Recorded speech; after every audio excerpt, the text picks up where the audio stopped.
Ninguno. Nadie se acuerda que vimos el día miércoles. Bueno, buenos días con todos. La verdad es Buenos que días. primero empezamos conociéndole a usted y haciendo un resumen de todos los temas tratados anteriormente. El rol de la mujer y del hombre en los diferentes aspectos o los diferentes estratos. Empezamos esto que es las interseccionalidades, esta alteridad de las relaciones de poder entre el hombre y la mujer o entre las situaciones sociales, los nuevos constructos que tenemos sociales que se han establecido a lo largo del tiempo. ¿Qué más le puedo contar? Que tenemos dos tipos, o los poderes que se pudieron plantear ese día fueron el poder jurídico, poderes sociales. En esto hay ¿cómo se dice? Un enlace. No solamente es uno y se le nota, sino que puede haber esto. Yo hasta cierto punto lo llamaba híbrido, porque se combinan. Entonces hablamos también de los sistemas que existen, los sistemas patriarcal, capitalista, colonial, nacionalista. Es decir, que vamos desde el inicio, que tuvimos el primer contacto en octubre. Estamos, como decir, desempolvando muchas ideas, estamos aclarando otras y en ese camino estamos. Gracias, Cristian, Paula. Okay, muchísimas gracias, Cecilia. ¿Quién me cuenta qué se acuerda de lo que vimos respecto a qué era el prejuicio? Buenos días con todos. Bueno, con respecto al prejuicio, quedó aclarado que es una preconcepción que se tiene, ¿no?, acerca de algo o de alguien, y que generalmente se lo hace de una manera negativa, es decir, escapa de una experiencia real y verdadera sobre algo o sobre alguien. Entonces, para mí el prejuicio, como está conformada la palabra, es antes de un juicio, de una valoración. Entonces, esto nos lleva a que un prejuicio generalmente consolida, en este caso, a un sistema patriarcal, ya trasladándolo al ámbito del género, y que lo único que hace es fortalecer todos estas concepciones de quizá rechazar o discriminar hacia las diversidades. Perfecto, muchísimas gracias. Y para luego pasar, ¿no?, un poco ya adentrarnos al tema del prejuicio, vimos cuáles eran los motores del prejuicio, qué generaba el prejuicio, qué lleva a las personas a promover o a normalizar un prejuicio.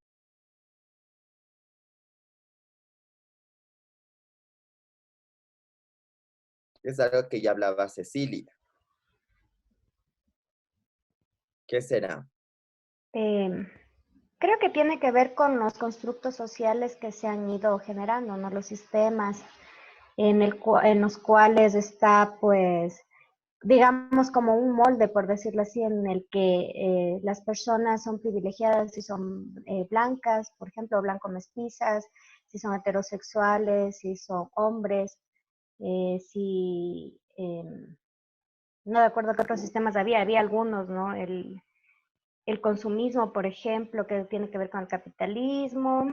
A ver, déjenme ver qué más era.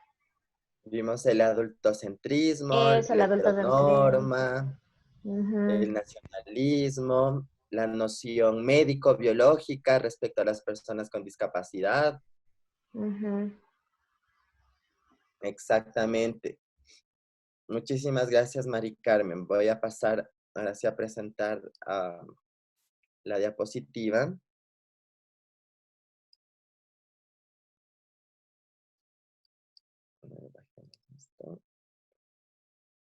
Listo, entonces, teniendo un poco refrescado de lo que vimos la anterior clase respecto a que el prejuicio, un compañero decía que era una idea negativa. No necesariamente es negativo un prejuicio.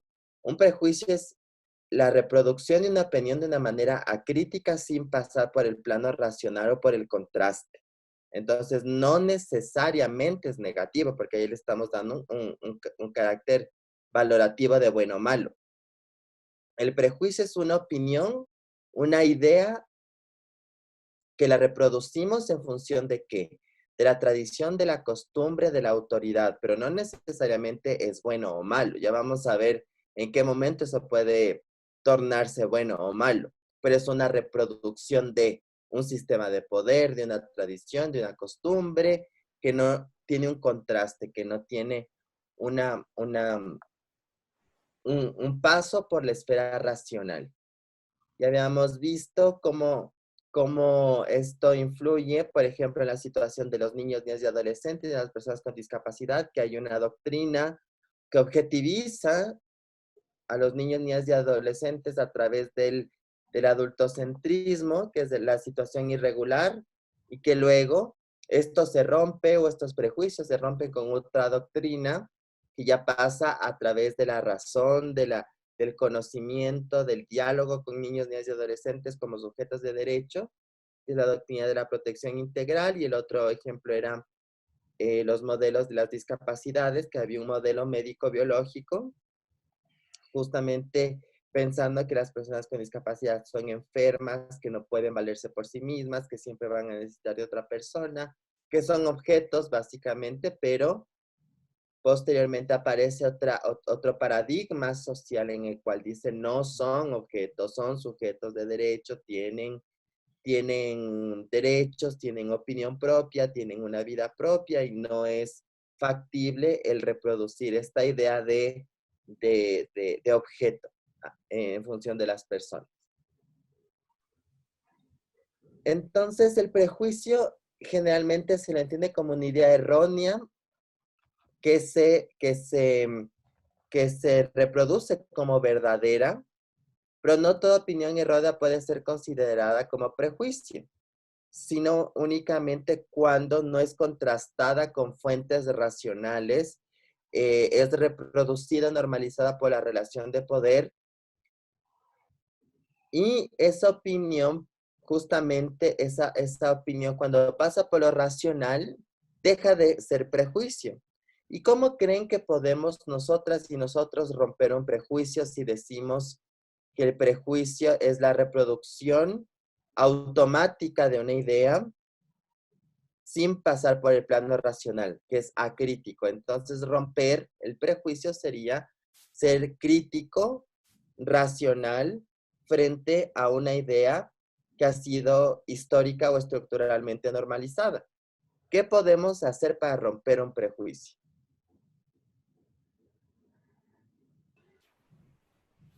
Quizás adentrarse un poco más, investigar, averiguar, ir a la fuente, como dicen. Perfecto. ¿Alguna otra idea?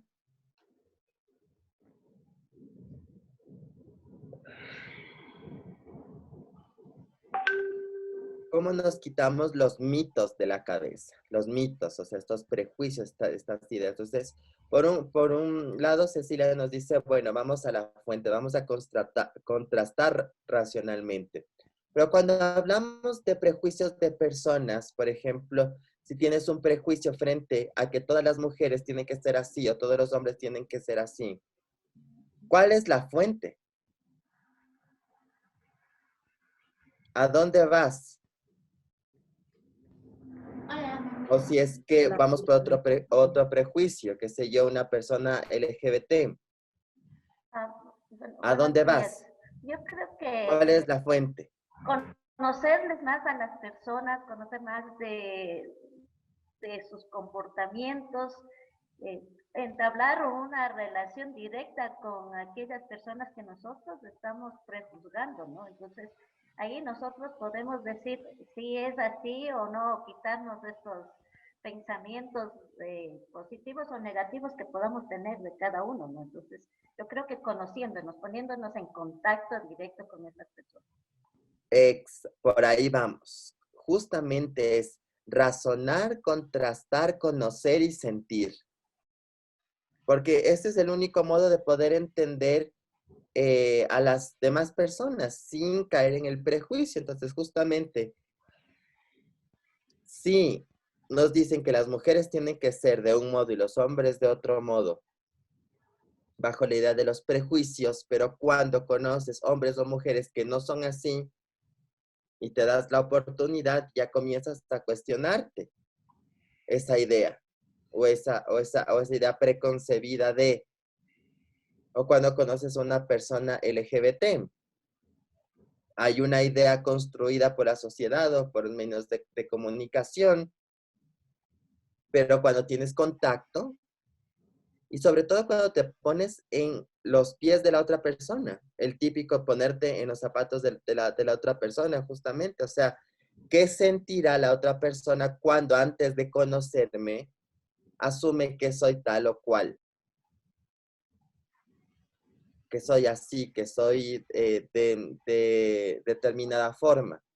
Porque lo que generan los prejuicios justamente muchas veces es repeler al distinto, repeler al otro, la otra que no encuadra en la idea prejuiciosa que tenemos sobre las personas. Entonces, justamente, un poco que la reflexión aquí es cómo romper un prejuicio, una idea prejuzgada, es contrastar con fuentes, ¿ok? Pero además de contrastar con fuentes, conocer, como hablamos de personas, darnos la oportunidad de conocer a la persona o a las personas, tratar de conversar o sentir lo que las personas sentirían frente a este tratamiento y con eso confirmar o no el prejuicio. Confirmar o no el prejuicio. Porque como les decía, no necesariamente Cristian, un prejuicio es siempre negativo. ¿Alguien iba a decir algo? sí, yo creo también que el primer paso realmente es conocerse a uno mismo. ¿En qué sentido? En el que, pues nosotros cuando somos niños, ¿no es cierto? Somos súper espontáneos, vibramos con las sensaciones de nuestro cuerpo, no estamos pensando en el futuro, no estamos pensando en el pasado, pero luego es como que viene esta especie de adoctrinamiento de la sociedad en todos los ámbitos y nosotros dejamos de escucharnos a nosotros mismos, dejamos de escuchar a nuestro cuerpo, a nuestros deseos, a nuestros pensamientos y nos regimos únicamente por lo que hay afuera. Entonces, cuando nosotros aprendemos a escucharnos a nosotros mismos, a darnos la oportunidad de sentirnos a nosotros mismos, a a descubrir para qué estamos aquí, qué mismo es lo que queremos de nuestra vida. Y nosotros nos damos cuenta que puede haber cosas que no estamos de acuerdo con las imposiciones de afuera o con lo que es norma afuera. Entonces nos volvemos también más tolerantes y nos damos cuenta que si a mí no me gustan ciertas cosas, pues a otras personas también no les van a gustar o no van a vibrar con otro tipo de cosas. Perfecto. Y justamente de lo que hablábamos antes, ¿no? Si el cambio, la transformación, el darme cuenta, el ponerme los lentes, no viene desde lo personal, va a ser imposible que eso lo podamos exigir en lo colectivo y mucho menos exigir a alguien más que lo haga. Entonces, perfecto, justamente esa es un poco la idea cuando comenzamos a hablar en derechos humanos y en feminismo, ¿no? El tema de lo personal es político. Vamos con con el siguiente tema. ¿Cómo el prejuicio pasa a ser discriminación? Porque del prejuicio a la discriminación les cuento que hay un pasito chiquitito. La discriminación es una consecuencia principal del prejuicio. Es una distinción utilizada con connotación peyorativa y es una diferencia injusta o ilegítima. Eso es, digamos que, a manera general de lo que significa la discriminación, pero ¿cómo llegamos a la discriminación? Entonces, Norberto Bobbio nos propone unas fases en las cuales nosotras y nosotras podemos como un poco identificar cómo una distinción, cómo un prejuicio puede luego convertirse en discriminación. Entonces, Bobbio nos dice, a ver, lo primero que hacemos como seres humanos es contrastar las diferencias, que es el juicio de hecho. Sí, que eso no tiene nada de ni bueno ni malo, porque es el resultado de del convivir y de las emociones, del tema de nuestros sentidos, de diferenciar las cosas o de las personas. Establecer, bueno, esta persona es hombre, esta persona es mujer, esta persona tiene discapacidad, esta no, esta es extranjera, esta es nacional, tiene discapacidad, no tiene discapacidad, es niño, es niña, es adulta, es una persona LGBT, es una persona heterosexual.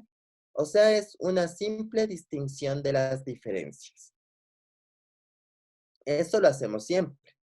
Es una persona bajita, es una persona alta, una persona más gruesa, es una persona más delgada, es una persona más adulta, es una persona más joven, etcétera, etcétera, etcétera.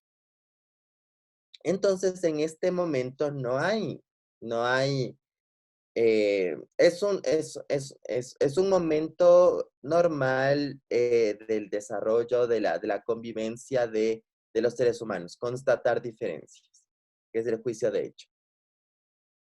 En el siguiente paso, ya el juicio de valor, aquí es cuando ya el prejuicio juega un rol. Es justamente porque ingresa el prejuicio a atribuir una carga valorativa a una de esas diferencias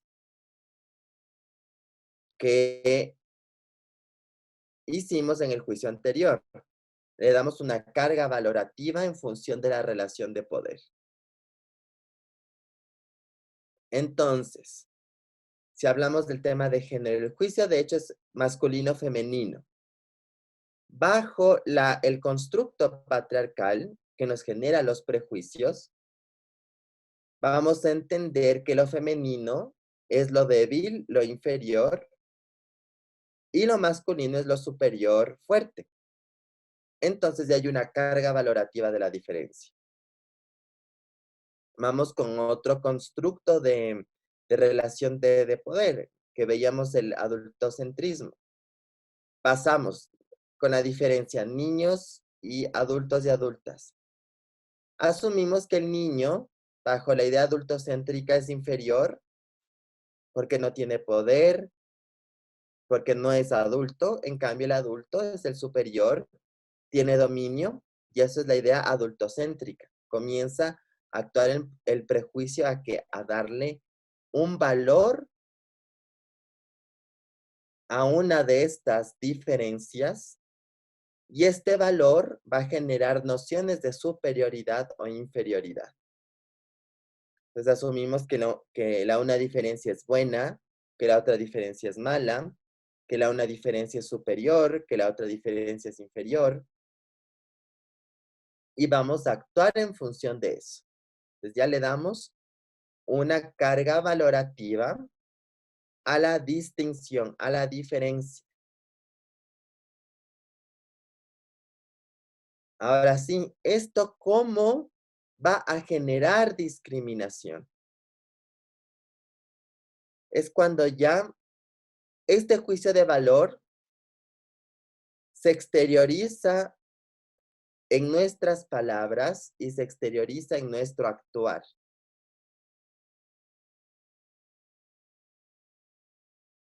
Ahora, les pregunto, en diferentes escenarios, ¿cómo podemos justamente identificar situaciones de discriminación pasando por estas etapas?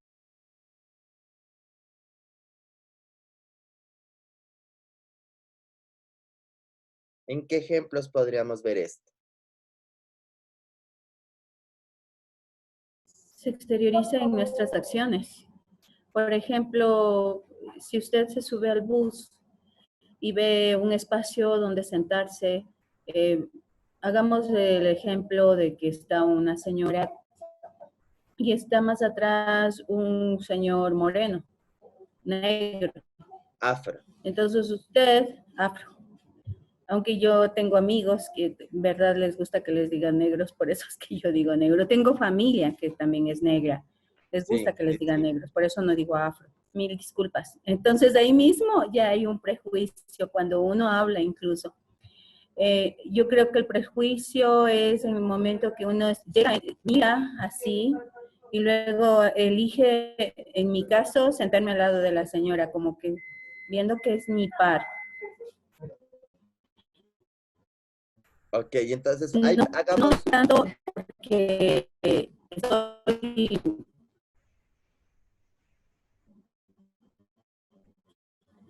a ver, en la estoy situación mal con mi internet, creo. en la situación que nos ponía que la compañera, por ejemplo, ¿cuál sería el juicio de hecho? Está el bus, la persona afro, la persona negra y está el resto de personas. ¿Cuál es el juicio de hecho? Que la persona blanca es superior a los otros por la relación de poder que tenían desde antes. Todavía no. No, ya nos estamos pasando, ya nos al De hecho, paso solo es 3. reconocer los dos colores de piel. Exacto. Reconocer que hay diferentes colores de piel, nada más. Ahí está la persona afro, aquí está la mestiza, aquí está el blanco, aquí está el indígena. Un simple reconocimiento de los diversos colores, de los matices de las pieles. Un juicio de hecho. Entonces, ese es el primer paso. El segundo paso, el juicio de valor. Ya es atribuirle una carga de prejuicio valorativa a esas diferencias. Eso puede pasar cuando nosotros caminamos por la calle y vemos a una persona de color en el un lado de la vereda y nosotros estamos por aquí y nos cambiamos al otro lado por temor, ¿no? Ok, pero ahí el juicio de valor, ¿por qué? ¿Por qué no se sientan al lado o por qué se cambia de vereda? Por el temor, porque muchas personas asocian el color de la piel a veces con actos, pueden ser delictivos, ¿no? Entonces ven una persona así y asumen inmediatamente que puede ser o por la presencia, que puede ser ladrón, que puede ser drogadicto, que puede ser, no sé, algún tipo de situación relacionada con eso y enseguida el cambio de vereda, ¿no?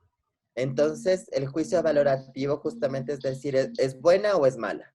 Es malo porque o sea, la persona le dice es mala a la persona por el color de su piel y se cambia. Obviamente ahí las cosas tan mal, pues, ¿no? Hay que Claro. cambiar, porque existe O sea, delincuentes de terno y delincuentes rubios. Entonces, y que son los que más roban. exacto. Entonces, ahí vamos al juicio de valor, justamente. Como asumimos que es malo y me va a hacer daño, eso ya es el proceso interno, se comienza a generar el prejuicio.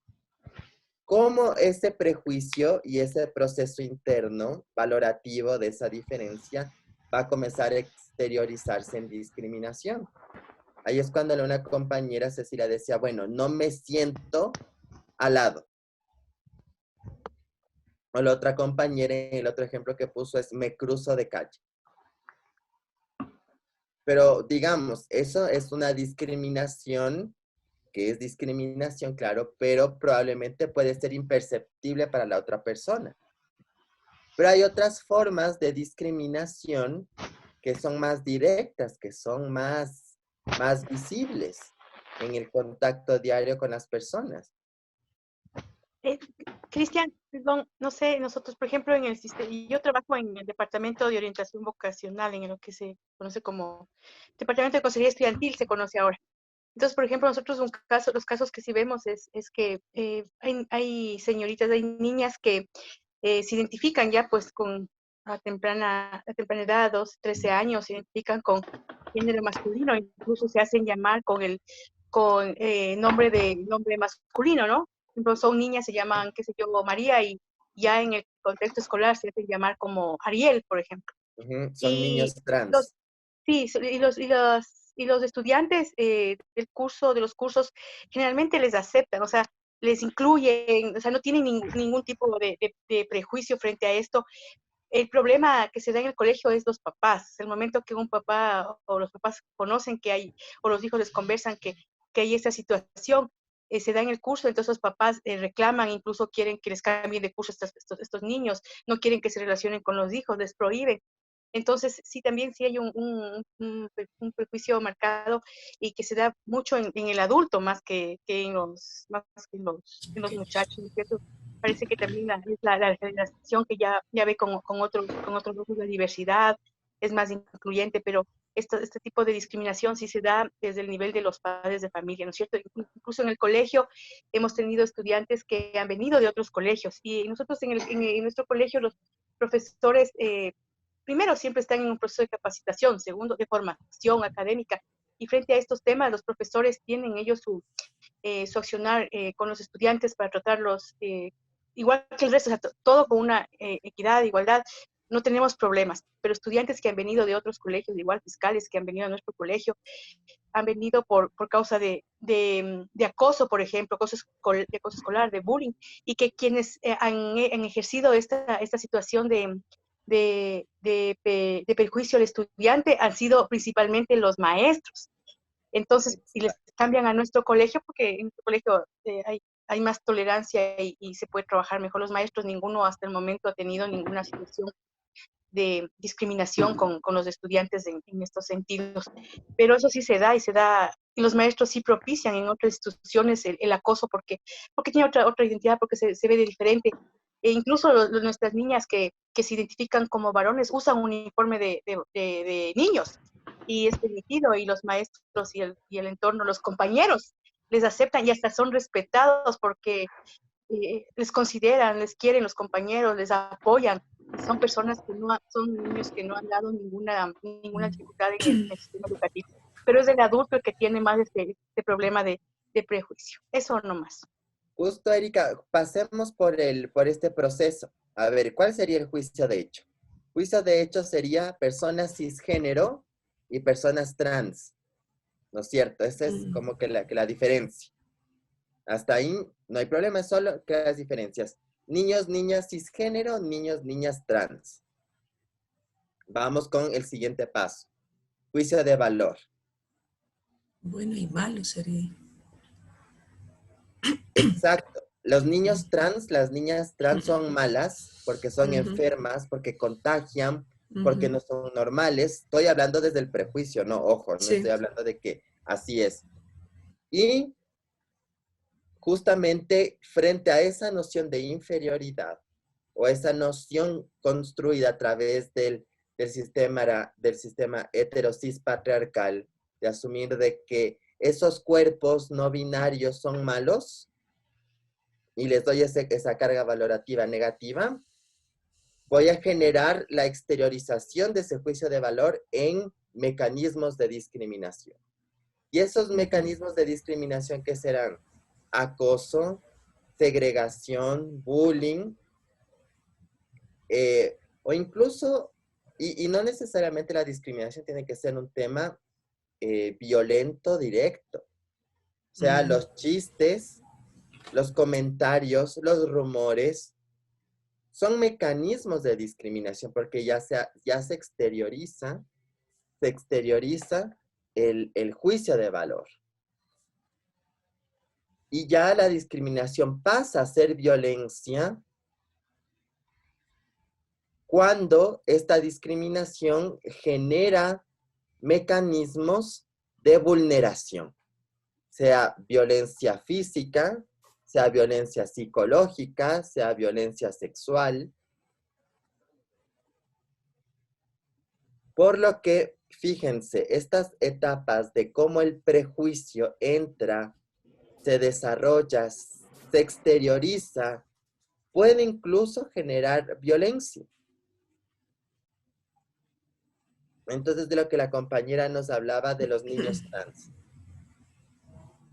El hecho de que los padres se quejen y digan cámbiele o sáquele, ya no solo es discriminación porque quiere que le segregue o o que le aparte, sino ya es un tema de violencia, porque está promoviendo a que esa persona, ese niño o niña trans, no ejerza su derecho a la educación. Que ese niño o niña trans no tenga una vida igual, en igualdad como los otros niños, niñas cisgénero. ¿Qué otro mecanismo de violencia podemos ver en este caso de niños trans? Por ejemplo, que le digamos niña al niño que se asume como niño, que dice me llamo Javier, pero en mi cédula dice Natalia, pero le sigo poniendo en la lista como Natalia y le llamo en la lista como Natalia y le tomo lista como Natalia y espero que asume el rol de Natalia cuando ya exterioriza que es Javier. Entonces ya no es solo violencia. Disculpa, en ese sentido, ¿y qué puedes hacer cuando, esa es la parte, yo sé que a lo mejor me van a decir, se enmarca en la ley, pero ¿qué pasa en la parte legal allí? O sea, se debería hacer un cambio, una información sumaria para cambiar el nombre de este niño ahora, ¿no? Porque no puedes cambiar de la lista, porque así aparece inclusive en la nómina que viene del ministerio. ¿Qué haces al pasar las notas y todo aquello? ¿Qué podemos hacer como docentes? Pero ¿podemos o no podemos? Porque podemos tener doble registro. Podemos tratarle como Javier, podemos Exacto. tomarle la lista como Javier, registramos para el envío al ministerio las notas en el nombre que esté en la cédula, pero no le tratamos así en la Bueno, convivencia diaria. Eso sí, correcto. Exacto. Correcto. Eso justo yo iba a decir, Cristian, que, por ejemplo, un caso tuvimos no hace mucho que la persona se llama, qué sé yo, María Simbaña, pero los profesores sabían que le decían que él se llamaba, que este niño se llamaba Elian, y los maestros le conocían y le llamaban por su nombre como Elian, aunque en su registro estaba como, qué sé yo, María Simbaña. Pero le ponían notas como María Simbaña, pero el trato que le daban era como Elian, porque Elian, incluso sus compañeras le llamaban Elian y sus compañeros, ¿ya? Entonces, también esto se da esta diferencia desde la familia, o sea, estas formas de concebir la normalidad y lo que no es normal. Y desde ahí empieza también ya a marcarse la discriminación y la violencia desde la propia familia. En dos casos similares, ¿no? En donde aquellas niñas se identificaban como niños, más que nosotros veíamos como extraordinario es que generalmente son las mamás las que respaldan a los hijos o a las hijas en estos procesos, generalmente son las madres. Pero en este caso había un padre, el padre de familia, o sea, el padre que veía que su niña era quien tenía esta identidad de niño, y él hizo un trámite a nivel institucional, a nivel ministerial, a nivel de la subsecretaría y de todas partes, movió cielo y tierra para que a su hijo se le permita primero usar el uniforme de varón, se le reconozca, aunque todavía no cambiaban en el registro civil nada, y se le reconozca como un niño a su hijo. Entonces hizo un trámite, ya tenía un apoyo del padre, ¿no? Generalmente los papás, no todos los papás apoyan esto, pero y en el otro caso, que era el mismo caso, en cambio, el papá cuando supo esto, pues a la hija le hacía que haga actividades de niña, ¿no? Le decía que tiene que ser mujer, que cocine, que arregle, cosas así. Le maltrataba de esa forma, pero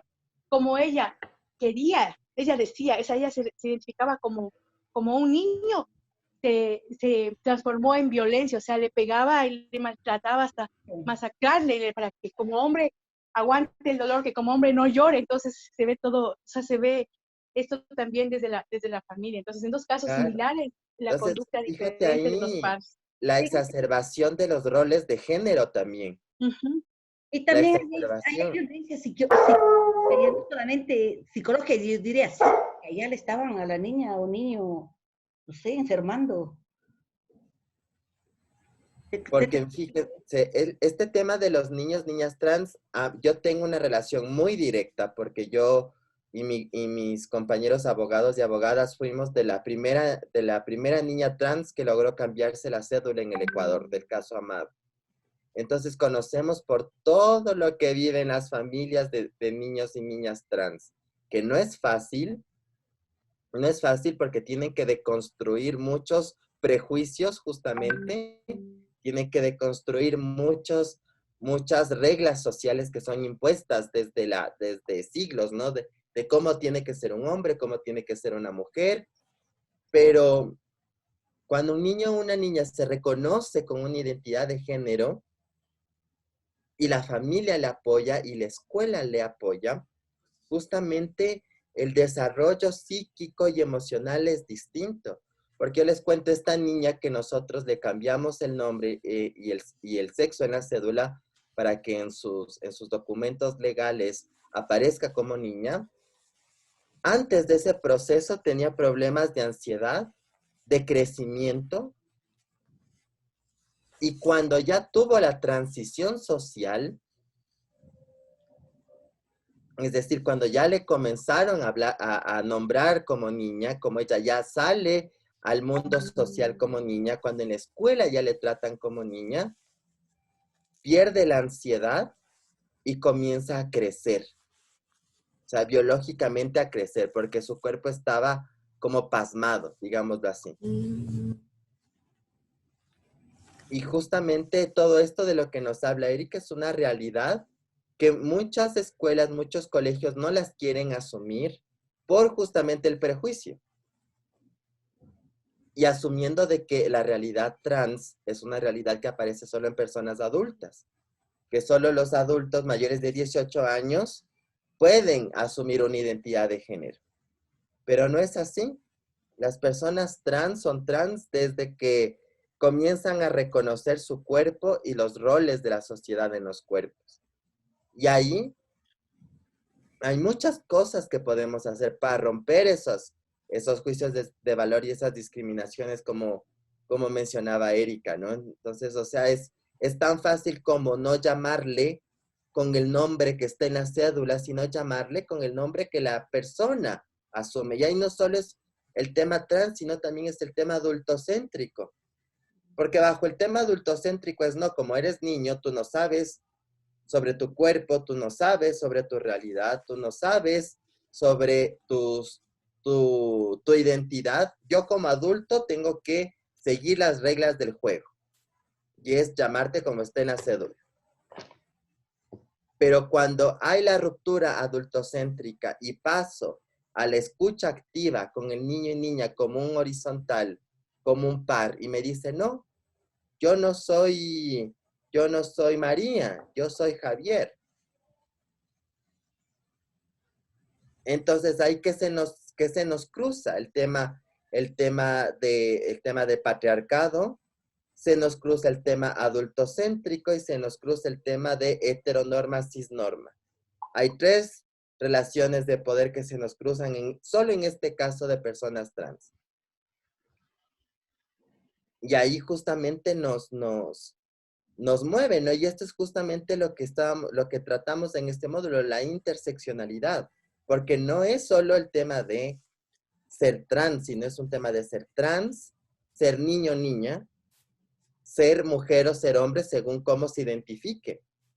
O incluso habrán niños y niñas que no se identifiquen ni como hombre ni como mujer. Ya van a ver eso, que hay el tema de las personas con género no binario o género fluido. No sé si ustedes habrán escuchado eso. En la clase anterior. Que hay cuerpos que no son binarios, que no se construyen o que no se asumen 100% en lo masculino o 100% en lo femenino, construido lo masculino y lo femenino dentro del marco patriarcal, heteropatriarcal, y que su estética, su comportamiento, los roles, no se enmarcan ni en lo masculino ni en lo femenino, o asumen géneros neutros o géneros no binarios. Y eso tampoco ni es enfermedad, ni es trauma, ni es un complejo, porque ahí eso ya es un juicio valorativo. Eso es una realidad humana, justamente que la podemos ver cuando rompemos las estructuras de las relaciones de poder patriarcales, heteronormadas y cisnormadas. ¿Sí? Cuando hablo yo de la cisnorma, es la idea de que nadie puede ser trans. Sí, por si acaso. Porque no es lo mismo heteronorma y cisnorma. Heteronorma es de que todo mundo tiene que ser heterosexual, de que no hay orientaciones sexuales diversas. Es esa relación de poder. La cisnorma es justamente de la realidad trans, de que todas las personas deben ser, asumir los roles de género en el cuerpo biológico que nacen. Esa es la relación de género cisgénero, cisnormada. Y las personas trans justamente son las que rompen con el patrón cisnormado. ¿Ok? Entonces, justamente, qué bueno que han salido estas cosas, porque ahí podemos ver en casos que ustedes viven, casos que ustedes sienten en la vida diaria de niños, niñas y adolescentes, que se cruzan las relaciones de poder, donde los prejuicios colisionan, donde la discriminación aparece y se generan formas de violencia, directa o indirecta. Hay ¿Y otro, quiénes son? yo quería de pronto nombrar Claro. otro ejemplo que puede ser cumpliendo estas fases que estamos estudiando. Y claro, que va desde el sistema de evaluación que tenemos, que al final es un sistema de evaluación que pone notas. Entonces, claro, nosotros ahí tenemos las diversidades de notas y en función de la nota terminamos diciendo, estos estudiantes son buenos porque sacaron buenas notas y estos estudiantes son malos. Y frente a eso, claro, luego sí se suelen dar unos procesos de discriminación porque no se da el chance, es muy fuerte el discurso de decir, no tuvo buena nota, es un mal estudiante y viene toda una retahíla de calificativos. Y llega a tal punto el estudiante a creérselo, ¿sí? Que es malo. Y bueno, y eso cruza también, puede ser malo porque es negro y no puede estudiar, no le da la capacidad para estudiar.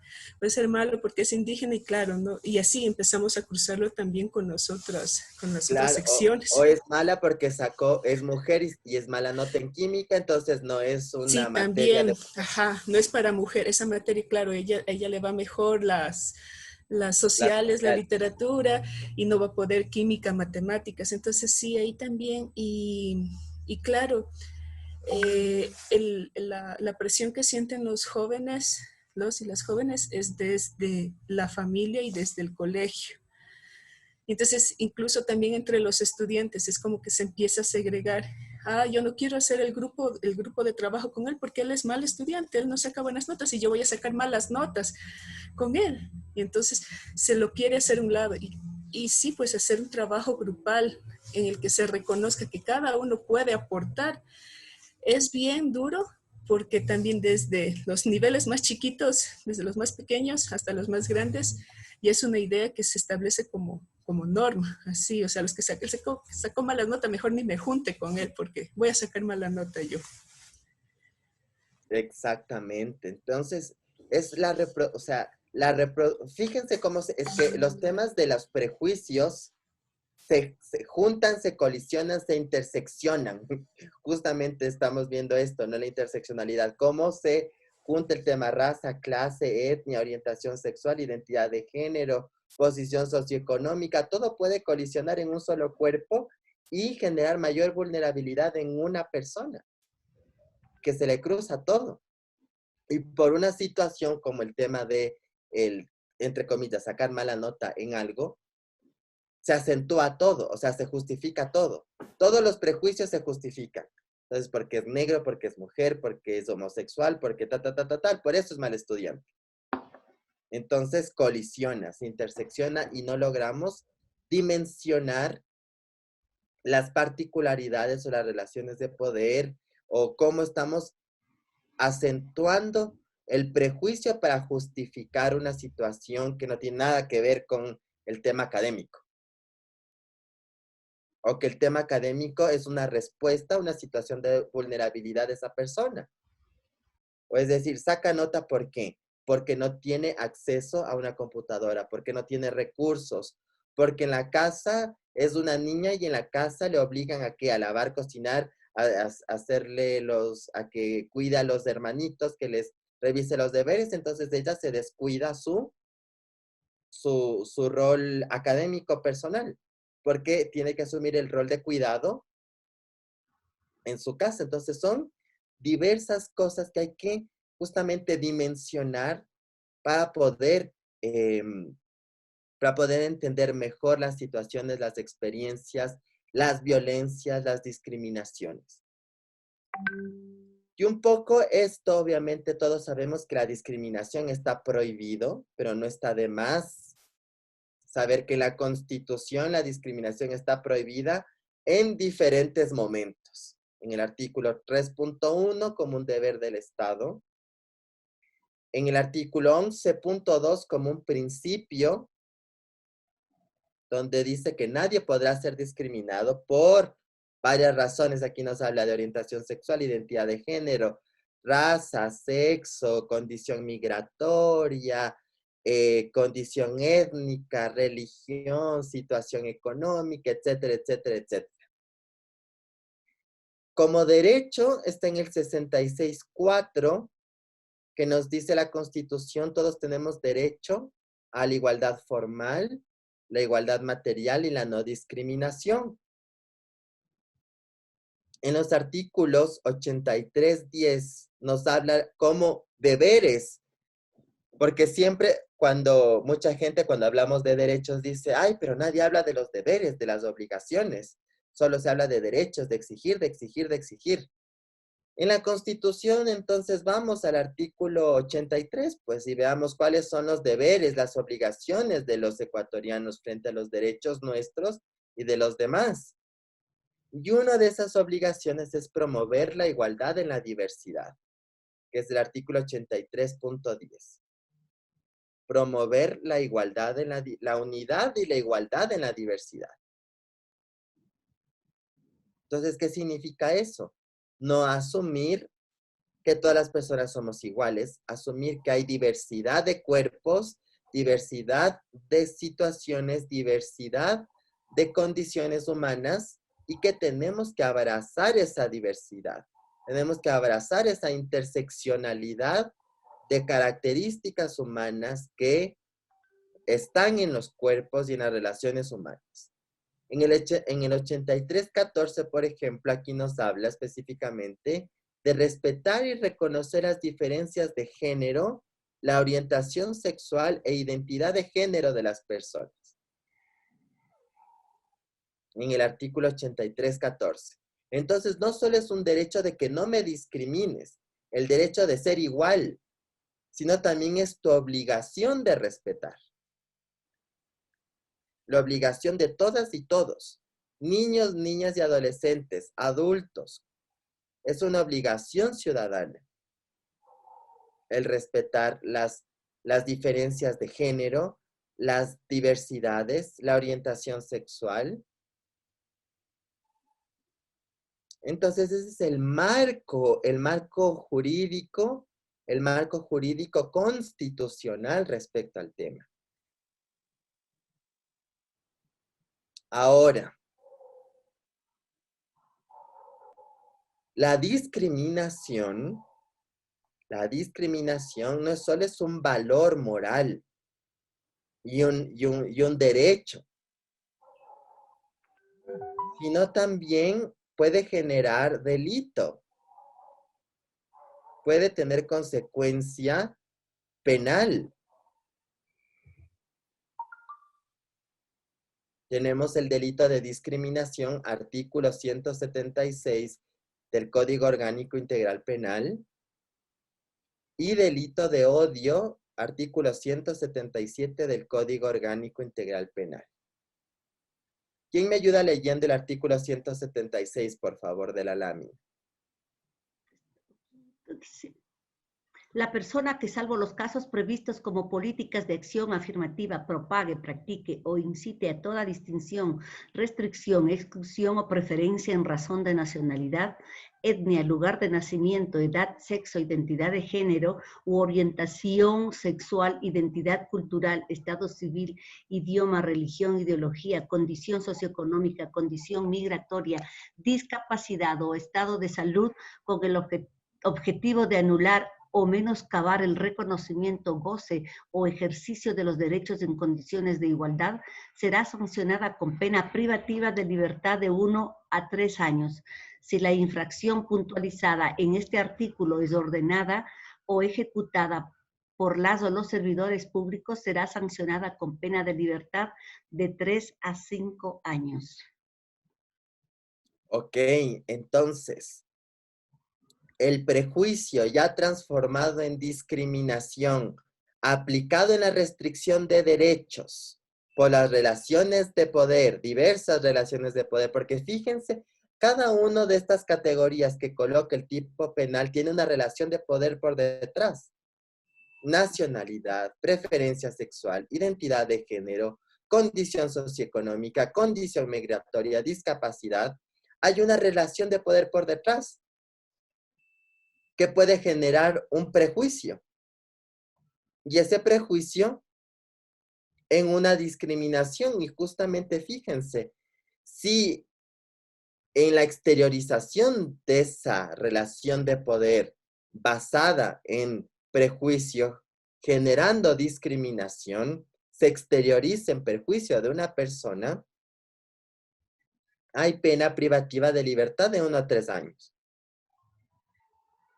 Y si son servidoras o servidores públicos quienes ejercen la discriminación, se eleva la pena de 3 a 5 años. Entonces, no es nomás de decir, no, es que yo opino diferente.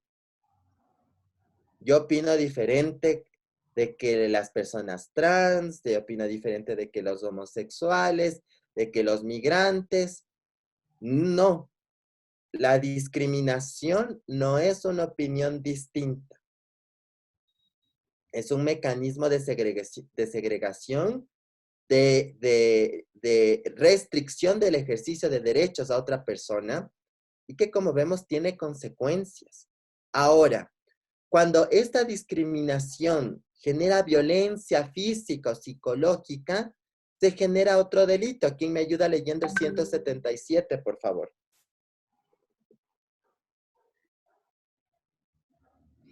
Artículo 177. Actos de odio. La persona que cometa actos de violencia física o psicológica de odio contra una o más personas en razón de su nacionalidad, etnia, lugar de nacimiento, edad, sexo, identidad de género u orientación sexual, identidad cultural, estado civil, idioma, religión, ideología, condición socioeconómica, condición migratoria, discapacidad, estado de salud o por VIH, será sancionada con pena privativa de libertad de 1 a 3 años.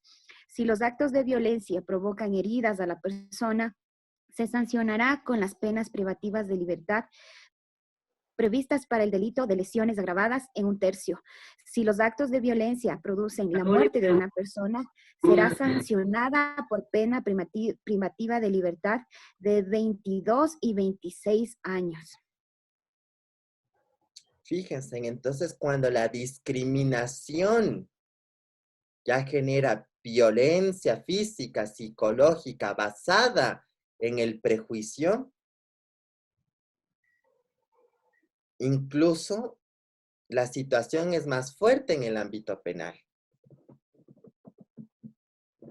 Sí, será sancionada con pena privativa de libertad de 1 a 3 años, pero sí, esto genera lesiones agravadas, muerte, sube de 22 a 26 años. Entonces, insisto, ¿no? El tema no es yo opino diferente porque sí. Hay un tema de protección de la diferencia, una protección de tomar en cuenta esas vulnerabilidades históricas que han generado violencia, restricción de derechos a diversos grupos humanos por estas condiciones y que muchas veces han sido motivo de exclusión y en este caso violencia. Entonces, fíjense que no solo es un tema de protección constitucional, sino hay una consecuencia jurídico, legal, penal, con consecuencias de privación de la libertad cuando el prejuicio y la discriminación exteriorizan y hacen daño a una persona, basada justamente en el proceso discriminatorio. Ok, ¿alguna pregunta u opinión hasta acá? Reflexión de lo que hemos visto en esta primera parte de la mañana. Sí, Cristian, yo me quedé con algo resonando Claro. y estoy con esa duda, ¿no? Ya que tú has trabajado igual con psicólogos que se han especializado más en estos temas. Sí, lo que me queda resonando a mí es el asunto este que la identidad viene desde que una persona puede, nota, ¿no? O sea, nota como, independientemente de la edad, no necesariamente a los 18 años, sino antes, desde que una persona nota que tal vez tiene tendencia a una u otra o a ninguna, ¿no es cierto? Sin embargo, hay casos también en los que ha habido chicos que luego de un tiempo, por ejemplo, se dan cuenta que no era así, tal vez, que estaban equivocados, por ejemplo. Entonces, obviamente la etapa de la adolescencia es todavía una etapa en la cual uno se está identificando, en la cual uno está conociéndose, autoconociéndose. Y, por ejemplo, puede haber también que te guste, por ejemplo, siendo una chica, te gusta una chica, pero es solo algo temporal, por decirlo así, ¿no? O se da una sola vez, o bueno, como uno está en proceso de identificación más que nada, ¿no?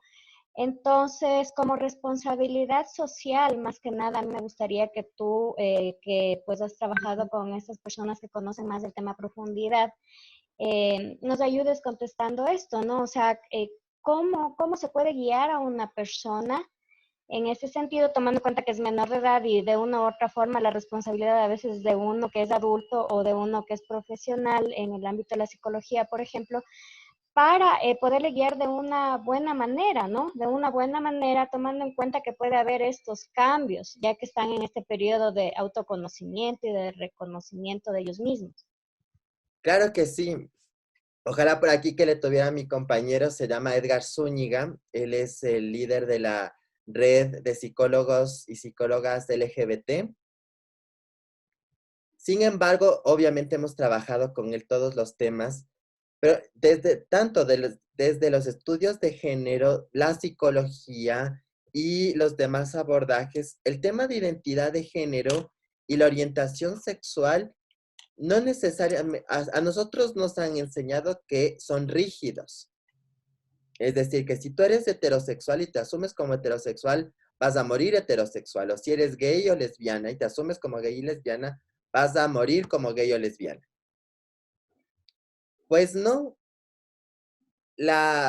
Cuando entendemos que la sexualidad humana es variada, diversa, fluida, pues habrán personas que son, porque puede ser, por ejemplo, que hay personas que sí están súper seguras de su sexualidad y dicen, sí, yo soy heterosexual, yo soy gay, me gustan solo los hombres, yo soy lesbiana, solo me gustan las mujeres, pero hay personas que manejan otras sexualidades como las bisexuales. Entonces, no necesariamente es que son lesbianas o son gays, son bisexuales, les gusta al mismo tiempo hombres y mujeres. Entonces, no podemos tampoco exigir de que decidan, porque les gustan los dos, y no es ni enfermedad ni delito de que les guste los dos sexos. O hay otros mecanismos que desde las psicologías diversas asumen que hay otras formas de atracción sexual que no necesariamente pasan por el filtro del cuerpo, como los pansexuales o los apiosexuales. No sé si ustedes han escuchado de estas categorías, que justamente es cuando, por ejemplo, un sapiosexual es una persona que siente deseo, atracción, afectividad, deseo sexual, no porque una persona tiene pene o vagina, porque eso es el filtro del cuerpo, y ahí tú te defines como heterosexual o gay o lesbiana, sino porque el sapiosexual siente esas sensaciones, esas emociones por la capacidad intelectual de la otra persona, por la personalidad. O sea, se enamora, se siente atraída por la personalidad, no por el cuerpo, no por el filtro del cuerpo. Entonces ya es un nivel distinto a lo común de lo que entendemos como la sexualidad, porque mucha gente entiende que la sexualidad es el ejercicio o el acto sexual, y el acto sexual pasa por la genitalidad. Y no necesariamente, pues la sexualidad es los mecanismos de atracción, de emotividad, de expresión de la afectividad, y eso se da en varios planos. En planos sexuales, sí, pero también en planos afectivos, en planos emocionales, por lo que en la sexualidad no hay estancos. No hay estancos. O sea, pueden ser que hay personas que se asuman como heterosexuales, como lesbianas, como gays, o como sapiosexuales, o como pansexuales, como bisexuales, y tienen otra manera de ejercicio de la sexualidad, que va fuera del patrón heteronormado, patriarcal. Del otro lado tenemos el tema trans y de la identidad de género. La identidad de género también es una construcción social que cambia, que se modifica, que fluye. Entonces hay personas que sí asumen una identidad de género muy en lo binario, ¿no? Desde lo binario. Es decir, si eres hombre con pene, asumes el rol masculino hegemónico que la sociedad construyó e impuso desde el sistema patriarcal.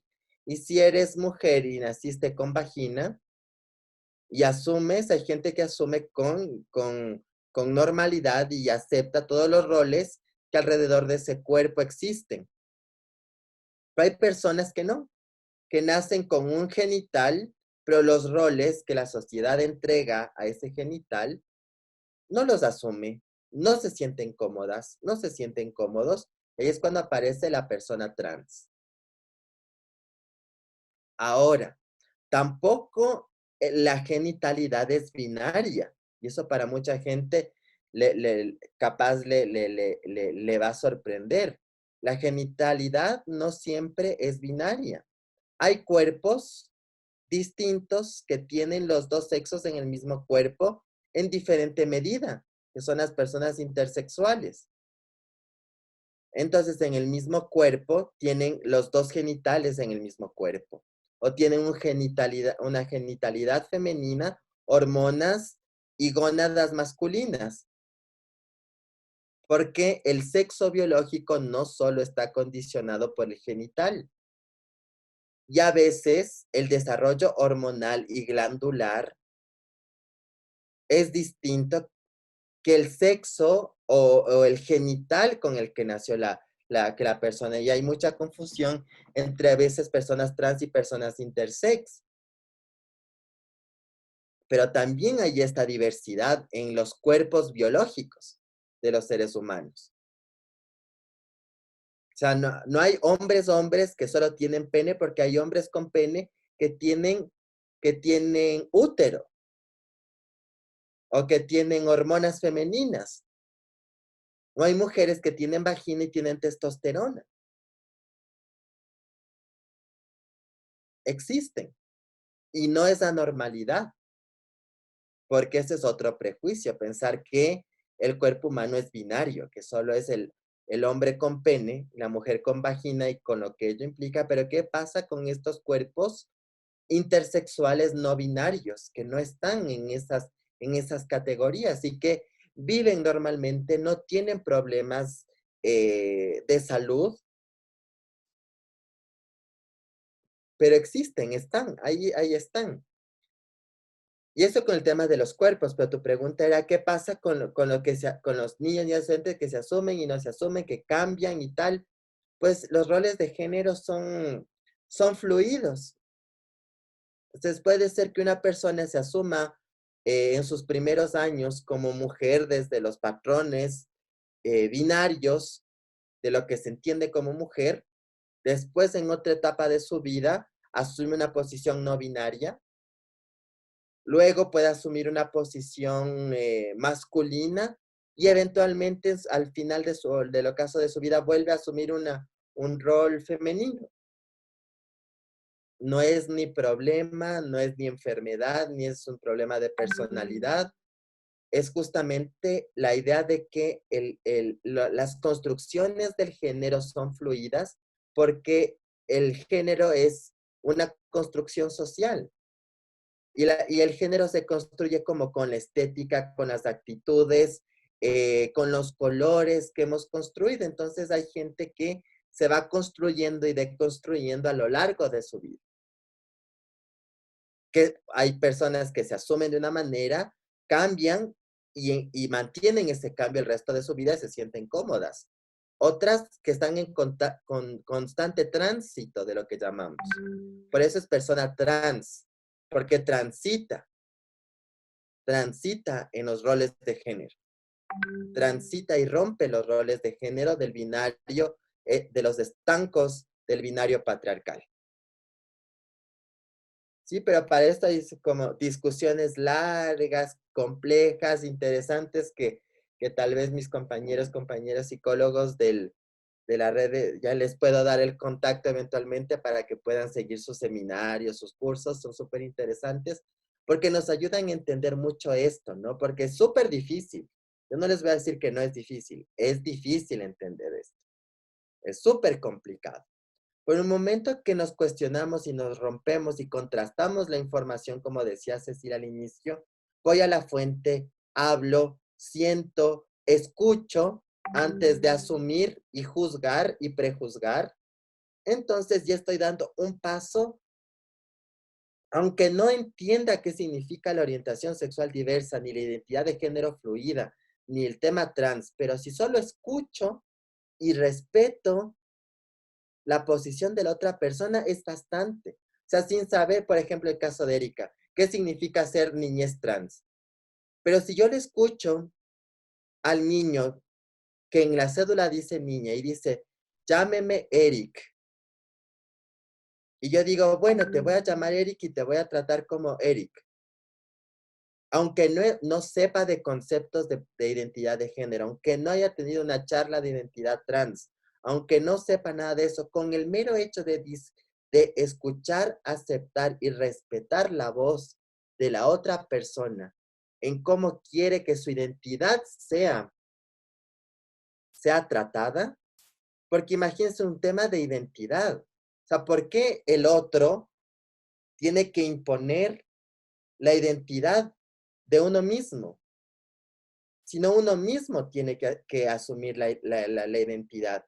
Y el otro tiene que respetar lo que yo asumo, que quiero ser, que quiero como me traten, como quiero que se me trate. Solo ese mero hecho de escuchar, aceptar, respetar, y es un paso, pero de 10.000 siglos. O sea, porque lo que generalmente sucede es, desde el prejuicio, asumo, te trato como yo creo que debe ser, y anulo tu identidad, anulo la opinión, anulo al otro, a la otra. No sé si está entendido.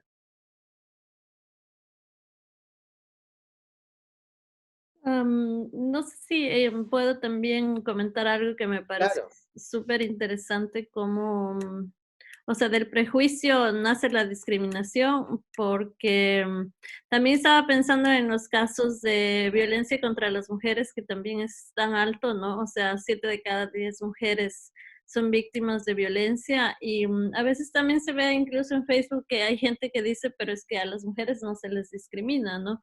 Y entonces vuelvo a ese tema que tú decías, del juicio de hecho, de que estábamos comentando en otras clases, que el juicio de hecho es que, por ejemplo, la mujer tiene ese ideal en la sociedad ecuatoriana de ser como el ideal de la Virgen María, ¿no? O sea, de ser así hipoluta y de ser madre. Ese sería juicio de valor. Ya, bueno, sí, claro, juicio de valor, tienes razón. El juicio de valor es que las mujeres tienen que ser como la Virgen María y se tiene ese ideal, ¿no? La mujer madre que es buena esposa y de preferencia incluso virginal, que, o sea, no puede ser madre y virginal al mismo tiempo. Y entonces, en base a ese precepto, se discrimina a las mujeres que no ejercen esos roles, o sea, que por ejemplo son, digamos, tienen una sexualidad activa o tienen incluso el tema de la minifalda, ¿no? O sea, que cuando ya eres una mujer que anda con minifalda en la calle, entonces se emiten esos juicios de que es que por eso entonces te estás buscando, ¿no? Entonces, uno no puede ejercer tener una sexualidad activa, pero por otro lado, incluso el tema de, o sea, no mostrarte tampoco, no mostrar tu cuerpo de una manera provocativa, por ejemplo, porque automáticamente generas una violencia, o sea, se genera sobre ti una violencia de que la sociedad te dice que eres una prostituta, digamos, o por no decir otras palabras más No, peyorativas. pero justamente yo iba para allá, ¿no? Yo a mis estudiantes yo les digo, ¿por qué no hablamos de la puta? O sea, desmitifiquemos a la puta. ¿Quién es la puta dentro de los patrones patriarcales? ¿Quién es? Claro, ¿A quién se le dice puta? No necesariamente es la señora trabajadora sexual. sí. ¿Quién es? Es la mujer incluso con minifalda, ¿no? Sí. Cuando Entonces, estás no, ya la que mostrándote contradice, la que contradice, La que porque contradice cuando, el sistema ajá, patriarcal en cualquier nivel. ajá, sí, porque a O veces sea, también cuando hay una disputa y de pronto la mujer alza la voz o se manifiesta, terminan, uno de los tantos calificativos que le pueden dar es justamente un calificativo de puta. Ya cállate, y es cállate, tú no opines, y luego cualquier frase que sea, y terminan como puta. claro, entonces, si no eres virginal María, puta. Si eres más fuerte y tienes una opinión más dura, puta. Si eres Sí, sí. controladora, puta. Si, Si no practicas si la tu monogamia, vestimenta es un poquito más exuberante que la virginal, puta. O sea, por cualquier cosa que transgrede el sistema patriarcal, es el calificativo. No sé si les ha pasado. es que no practicas.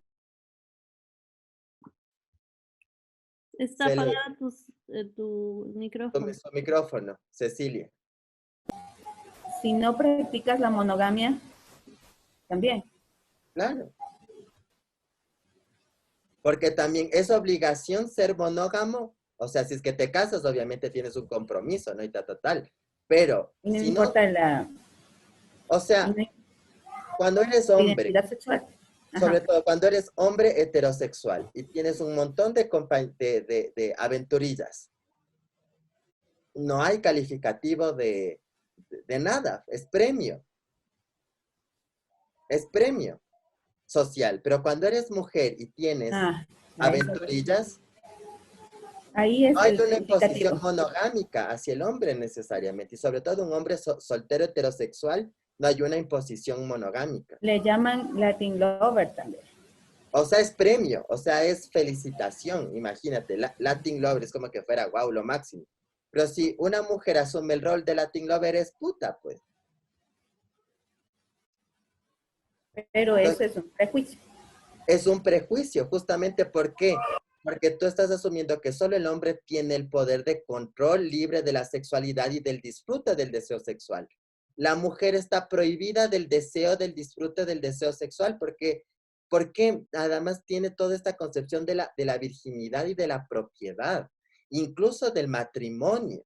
Que yo cuando hablo con mis estudiantes, por ejemplo, de qué significa el acto simbólico de la mujer casada de blanco en el acto del matrimonio. O sea, ¿qué discurso estamos enviando con eso?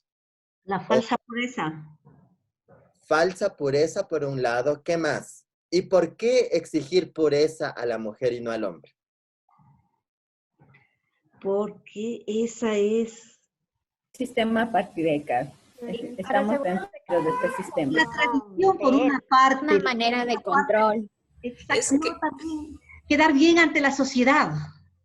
El control. ¿Por qué no solo es quedar bien contra la sociedad para que digan, sí, yo soy santa de devoción, no me han olido ni me han tocado, sino voy Como un blanquita premio pura al para el matrimonio? hombre, sí. O sea, se vuelve como una especie de premio de cazador, algo así.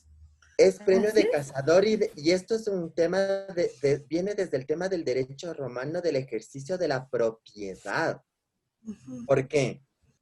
Porque en la época del pater familias, en el derecho romano, cuando se construyó la institución del matrimonio, yo como hombre tengo que asegurarme que los hijos y las hijas sean de mi sangre.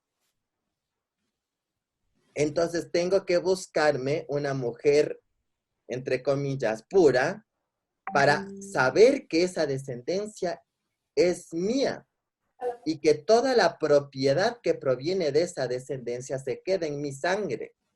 Y por eso también la reproducción del apellido del padre. Ya se están arreglando. Ay, Entonces es un símbolo de propiedad. La pureza virginal proviene de esa lógica de propiedad de los cuerpos de las mujeres en función de los hombres. O sea, es un símbolo de propiedad y apropiación. Y no solo del cuerpo, sino del deseo, de la reproducción. Y esas lógicas también las asumimos antes del matrimonio. Por eso, fíjense, las niñas de todas las familias, todo el mundo está pendiente de que a la niña no le huelan, no le toquen, o sea, ella no puede ejercer su sexualidad, no puede disfrutar, no puede explorar, pero el niño sí. Y ¿Por qué? también, Porque por están... ejemplo, Sigue. estaba ahorita pensando, si eres víctima de violación, por ejemplo, no es el tema de, o sea, automáticamente se crea un estigma sobre ti, o sea, la gente no quiere, o no quieren denunciar porque tú ya estás manchada, por ejemplo.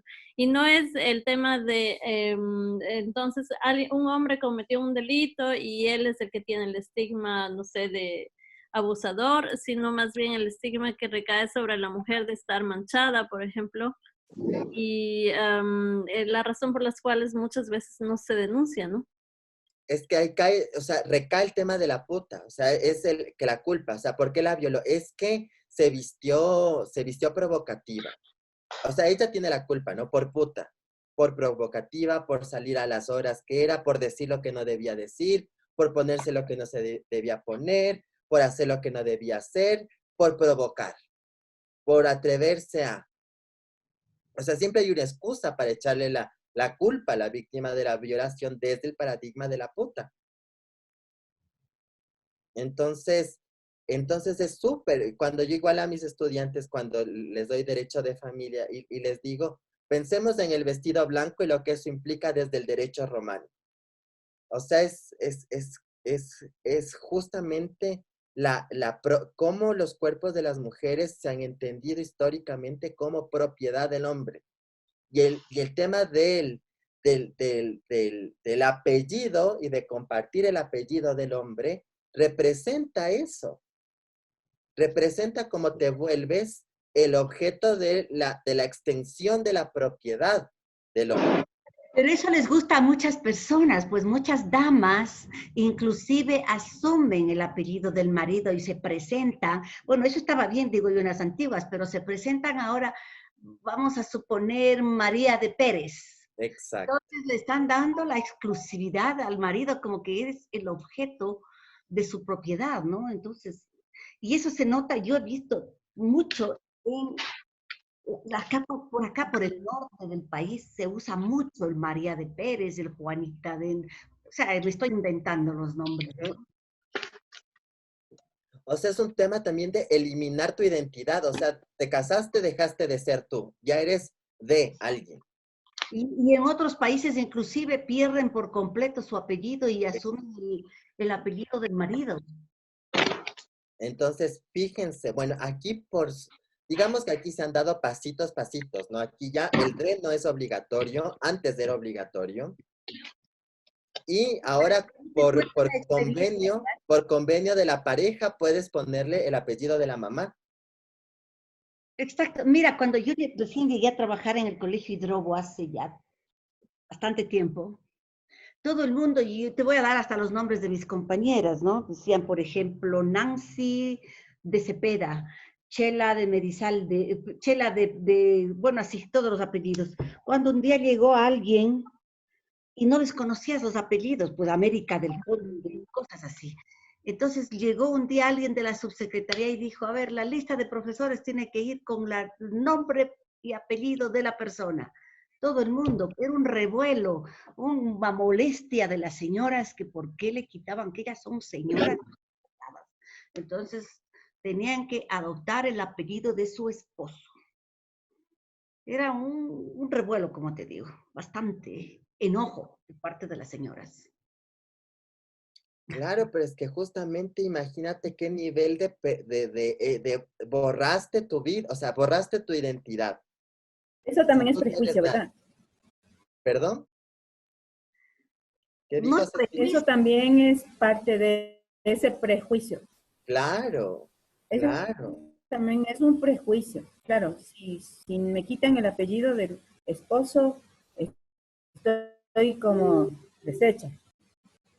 Claro, perdiste todo. Perdiste. O sea, la identidad que tú asumiste, o sea, que ya te borraste por ser casada, luego te vuelven a borrar.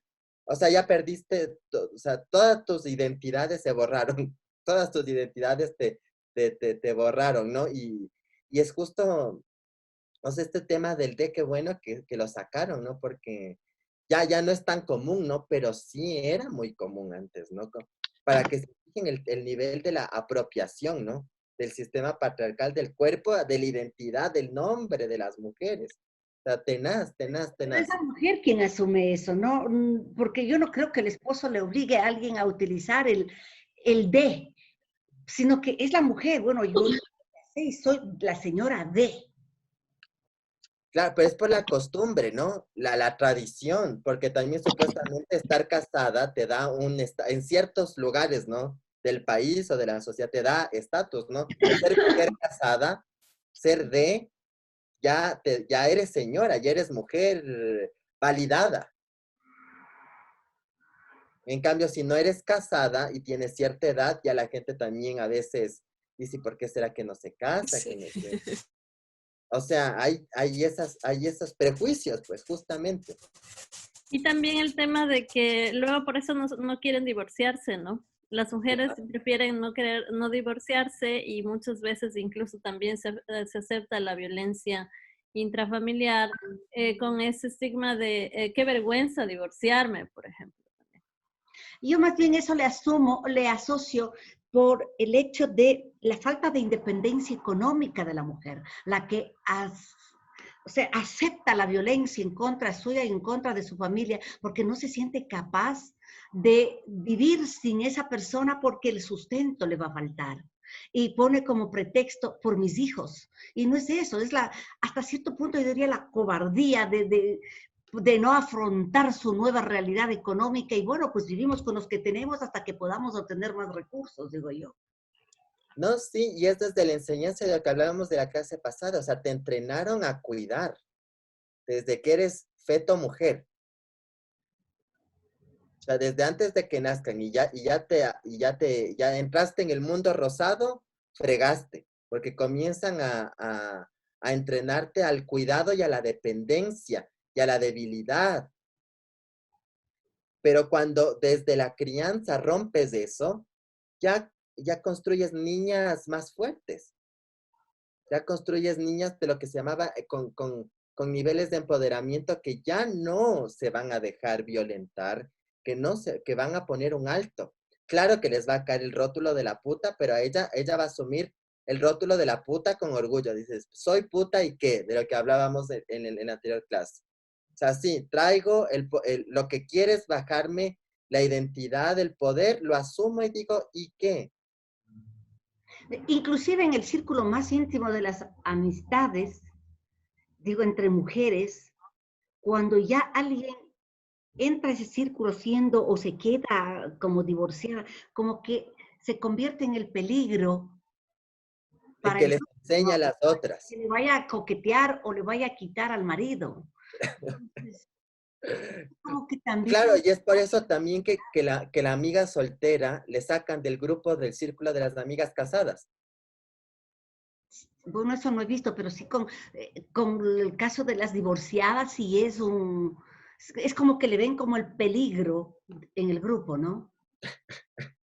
Pero fíjense, todo eso tiene toda esa lógica, que bueno que hablamos de la sexualidad, de la propiedad, porque es reproducciones del sistema patriarcal en diversos ámbitos. Fíjense que no solo es en el tema, en la vida sexual, en la vida privada, en la vida pública. Está ahí constante hasta que decimos, sí, soy puta y que ya, ¿qué importa? Ya, soy bien puta, ya, ¿qué importa? Ahí tiene que ser Disfruto de mi sexualidad, me visto como me da la gana, o digo lo que opino, ya. ¿Cuál es el problema? Entonces de ahí es ya un nivel de quitarle el poder al patriarcado, básicamente. No sé si ustedes han escuchado que eventualmente antes se hacía la marcha de las putas. Sí. Es justamente eso, quitarle el poder al patriarcado de lo que significa la puta, para decir, sí, somos putas, somos contestatarias al poder, somos diferentes a lo que la sociedad espera de la mujer sumisa. El año anterior hicieron la carrera de las putas entacadas. También, Y corrían con tacos. también sucede, es para romper todo, ¿no? Romper todos esos prejuicios que existen y que, fíjense cómo coartan derechos y permiten desarrollo de la violencia, como tú mismo decías, ¿no? La violencia intrafamiliar, la violencia patrimonial, porque tienes miedo de salir, tienes miedo de que te juzguen, tienes miedo de muchas cosas por no romper el molde. Pero se puede romper el molde. Igual ahí, Mari Carmen, que nos contaba que la clase pasada, sí, yo asumí no tener hijos. Pues eso no me hace menos mujer, no me hace menos que nadie. Es una decisión mía de pareja también. Y la asumimos. Y todo bien, pero otra gente desde el prejuicio dirá, no, es que esta man es una puta porque no ha de querer tener hijos por estar con 1000 gentes. Está silenciada, Mari Carmen. Tu micrófono. Sorry. O sea, me dicen, es que es una cómoda, quiere pasar solo viajando, quiere vivir una buena vida, quiere pasar solo estudiando, no quiere asumir responsabilidades, o sea, cosas así, ¿no? Y bueno, o sea, es mi decisión de vida. Yo quiero viajar, yo quiero estudiar, quiero hacer otras cosas, o sea, no quiero Eso estar... yo iba a decir, y será malo. Será malo estudiar, o sea, tener o sea, ser madre es un proyecto de vida respetable, pero no ser madre y viajar y estudiar también es un proyecto de vida respetable, ¿no es cierto? Pero el sistema, como yo les decía, te enseñan a que tú tienes que ser madre desde que ni siquiera naces como mujer, o sea, desde que eres feto mujer, ya estás predestinada a ser madre bajo el sistema. Entonces, ese es porque les rompes al sistema, le rompes al patrón patriarcal, valga la redundancia, el deber ser. Y comienza la crítica, el susto, el insulto, tal, pero bueno, qué bueno que lo hayas asumido, qué bueno que nos hayas contado para que veamos que hay mujeres que son mujeres y que asumen un rol distinto y que está bien, o sea, no hay decisión mala, o sea, si quieres ser mamá, qué chévere, si no quieres ser mamá también está bien. Entonces vamos a pasar ya para ir terminando, el tema de los conceptos generales de interseccionalidad, porque todo lo que hemos visto, yo les he dado ejemplos de la vida diaria, ejemplos de los sistemas, Pero el concepto de interseccionalidad como tal aparece por Kimberly Crenshaw en 1989, que son de las feministas negras, sobre todo, que en el movimiento feminista al inicio era blanco de clase media alta, las sufragistas, por ejemplo. No sé si ustedes habrán visto la película de las sufragistas, ¿no? Véanla, si no la han visto, véanla. Las sufragistas. Es una Pues, película Cris, ¿sí? ¿puede escribirlo, por favor, en el Claro. chat? Gracias. Ay, alguien que me dé escribiendo, por favor, que ya no puedo, ahorita que estoy compartiendo, escribir. Ya le Pero, pongo yo. ya, Ya. Las sufragistas es una película del sistema, del movimiento en Inglaterra por el voto femenino, ¿no es cierto?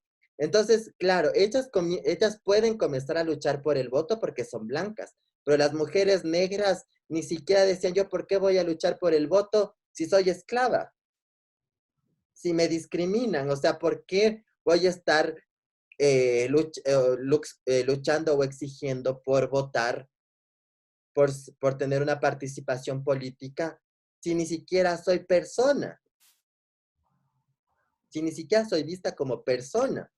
Entonces, en 1989, Kimberly Crenshaw comienza a decir, bueno, las mujeres de color, las mujeres indígenas, las mujeres diferentes a la mujer blanco occidental de clase media, media alta, tienen otras necesidades y otras necesidades que cruzan sus cuerpos y otras relaciones de poder que cruzan sus cuerpos. Y ella comienza justamente a desarrollar el término de interseccionalidad a partir del feminismo negro. Porque comienza a criticarles a las feministas blancas, de lo que yo les decía. ¿Por qué nosotras, las negras, vamos a acolitarles a ustedes a luchar por el voto si ustedes no nos acolitan a nosotros a salir del sistema segregacional esclavista? O sea, hay un patrón de poder que sí nos cruza las dos, que sí es el ser mujer, pero no es lo mismo ser una mujer blanca que ser una mujer negra. Hay otras circunstancias que la racialización de nuestro cuerpo de mujer nos complica en el ejercicio de derechos. Y ahí es cuando comienza a aparecer la interseccionalidad. Pues tenemos la interseccionalidad estructural, que supone la convergencia de sistemas de discriminación de lo que hemos visto: género, clase, orientación sexual, identidad de género, condición migratoria, condición racial, clase social, etcétera, etcétera, etcétera, que producen formas específicas de subordinación. Sí, entonces todo lo que hemos visto antes de discriminación y de relaciones de poder, el momento que se cruzan es la interseccionalidad estructural, la convergencia de esos mecanismos de discriminación. Sí, y la interseccionalidad política apunta a los puntos de intersección de los múltiples tipos de opresión que desempoderan a las mujeres, al posicionamiento relativo de los grupos subordinados y a las agendas políticas a menudo contradictorias de los múltiples colectivos que pertenecen a los sujetos oprimidos. Entonces, muchas veces, por ejemplo, la interseccionalidad no es vista por la izquierda, por ejemplo, la izquierda pura y sacra, ¿no? Que dice, no, la única lucha válida de la lucha de los grupos subordinados es la lucha de clase, la lucha por el capital. Las otras luchas de clase, de género, de orientación sexual son accesorias, distraen a la verdadera lucha, que es la lucha contra el capital. Pero como vemos, la lucha de clase es una lucha importante, sí, pero hay otros sistemas de poder que cruzan los cuerpos, que condicionan el ejercicio de derechos y que debe permitir que interseccionalizarlos. que las luchas por la reivindicación de los derechos permita cruzar las opresiones y decir, bueno, vamos a luchar en contra de las formas de dominación, del racial, del de género, del clase, del etario, del heteropatriarcado, porque hay cuerpos, como veíamos antes, donde colisionan todos estos sistemas. No solo es la opresión del sistema del capital que nos condiciona, sino es el capital, la colonia, el patriarcado, la heteronorma, el sistema médico-biológico, el adultocentrismo, hay el sistema racial que nos condiciona. Y eso hay que mirar, y eso hay que darle fuerza.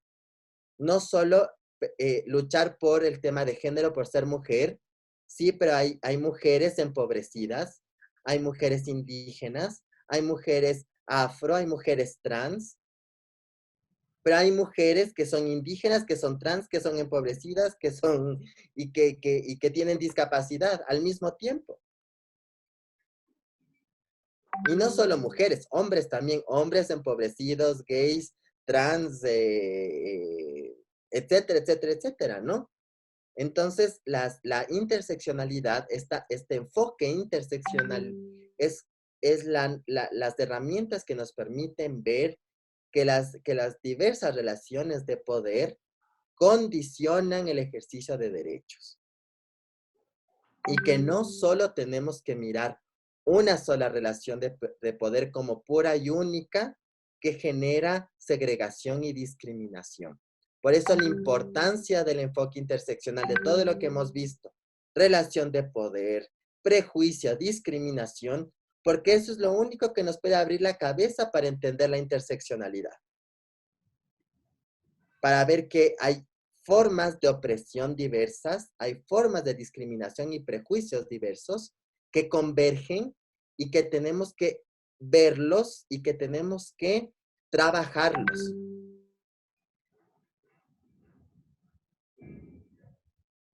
Ahora, como ejemplo de estos cruces, de las relaciones de poder, les voy a presentar un videíto de 5 minutos de un caso que pasó en una escuela en Ecuador. Ya les voy a contar qué pasó.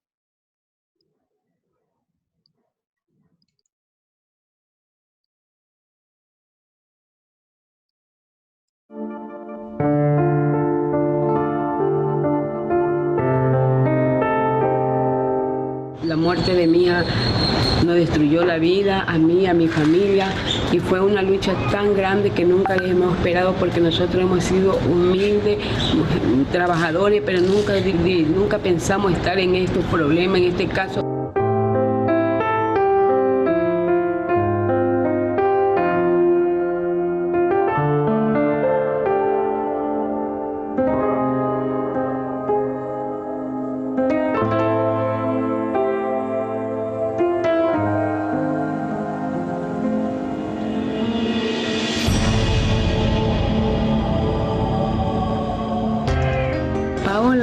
Era una niña alegre, que se llevaba con todo, humilde, eso sí, humilde, sencilla. En la casa ella era muy amorosa, tan alegre. Ella me contaba hasta lo que ella hacía en el colegio.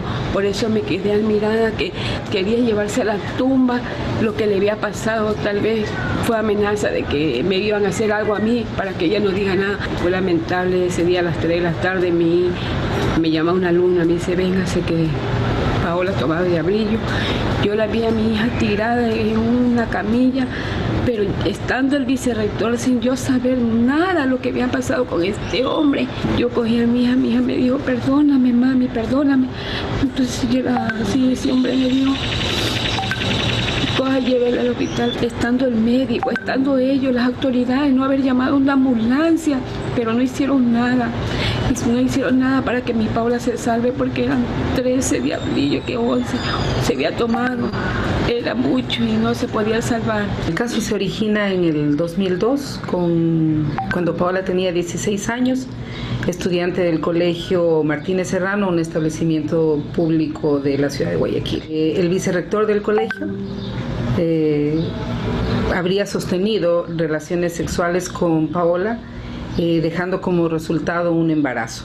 El 12 de diciembre del 2002, Paola ingiere 11 diablillos que al final de toda una falta de atención en el ámbito educativo fue llevada por su madre a un hospital privado de acá de la ciudad de Guayaquil, es trasladada a una clínica de mayor nivel, pero igual la cantidad de diablillos o lo que había tomado Paola fue absolutamente suficiente para terminar con su vida. Le dieron boleta de captura, pero lamentablemente yo me sentí mal porque en ese tiempo no había el apoyo de la policía de buscarlo, de cogerlo preso.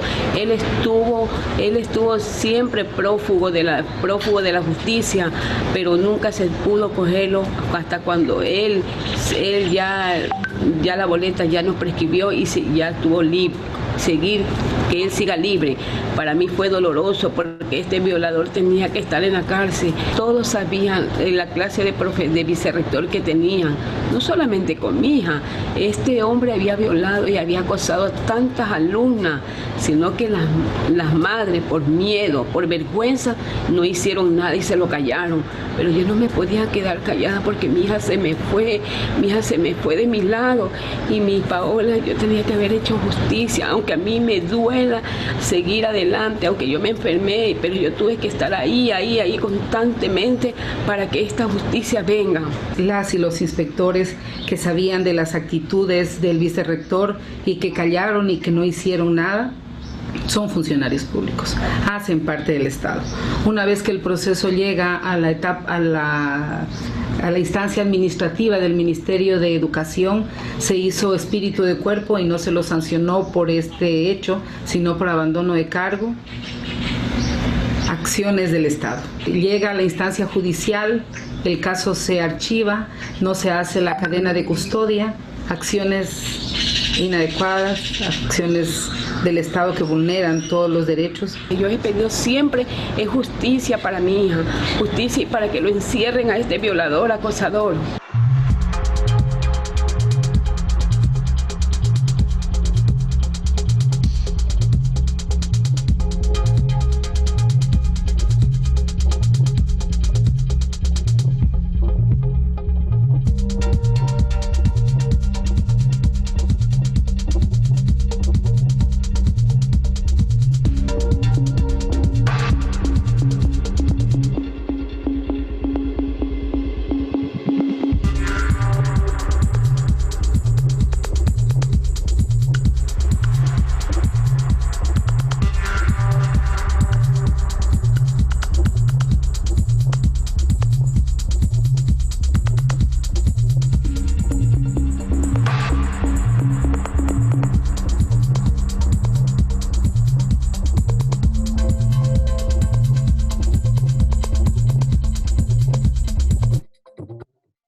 ¿Habían escuchado de este caso? Bienvenida a todas y a todos al 157 periodo de sesiones en la CENAC. Hace unas 2 o 3 semanas salió el caso de Paola y ahí hacían referencia de este proceso que ellos iban siguiendo desde que se enteraron de la situación de la niña, y realmente esto sí nos llama a la reflexión a todos los docentes y también qué es lo que estamos haciendo para resarcir quizá en algo lo que nosotros vamos callando también, volviéndonos cómplices a veces de ciertas actitudes, como decían ahí, por espíritu de cuerpo, ¿no? Como docentes.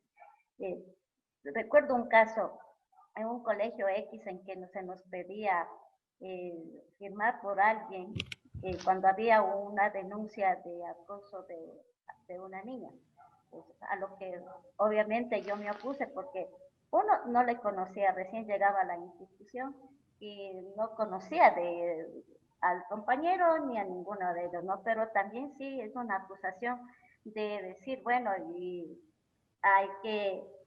esto hay que denunciarlo y hay que sancionarlo. Claro que fui mal vista, hasta ahora no se llevan mucho conmigo, pero sí hay estos casos como por espíritu de cuerpo que vamos dejando ciertas cosas de los jóvenes.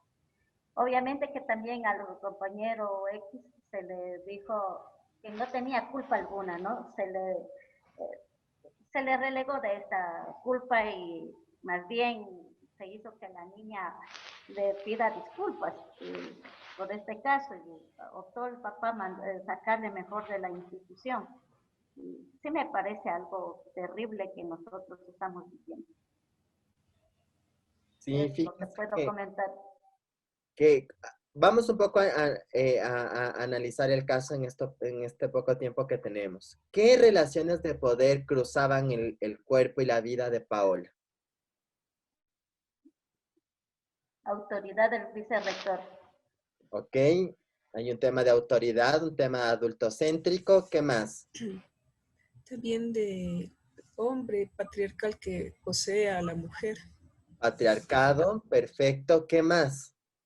Temor ante la familia, porque se sentía culpable quizás también, ¿no? Entonces no le quiso decir a la mamá, por eso le pide disculpas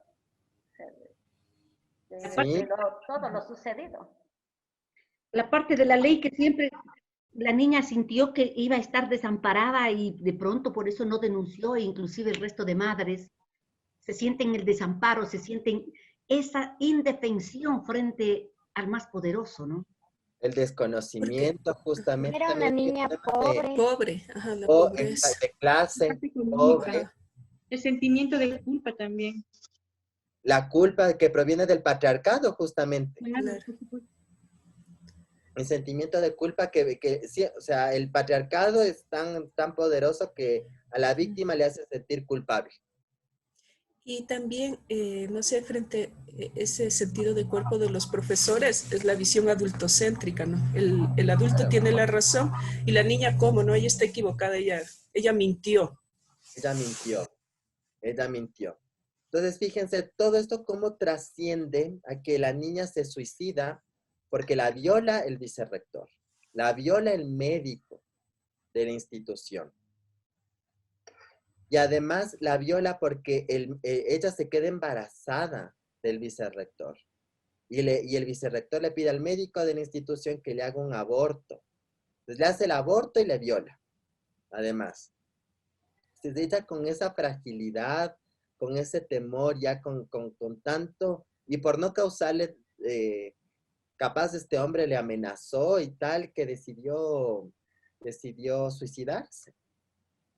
Entonces, la historia de la familia de Paola Guzmán trasciende el nivel nacional, llegó hasta la Corte Interamericana, se emitió sentencia de la Corte Interamericana en agosto de este año. En contra del Una Estado. de las medidas que le obliga al Estado ecuatoriano es educación con enfoque de género al sistema educativo, educación sexual integral, porque la sentencia dice, la mejor herramienta para que niños y niñas no sean víctimas de violencia sexual es que sepan de educación sexual, que sepan de su cuerpo, que sepan qué rutas de denuncia tienen, que sepan qué lugares de su cuerpo no les pueden tocar, que sepan cómo protegerse, que no tengan miedo de decir las cosas cuando les sucede.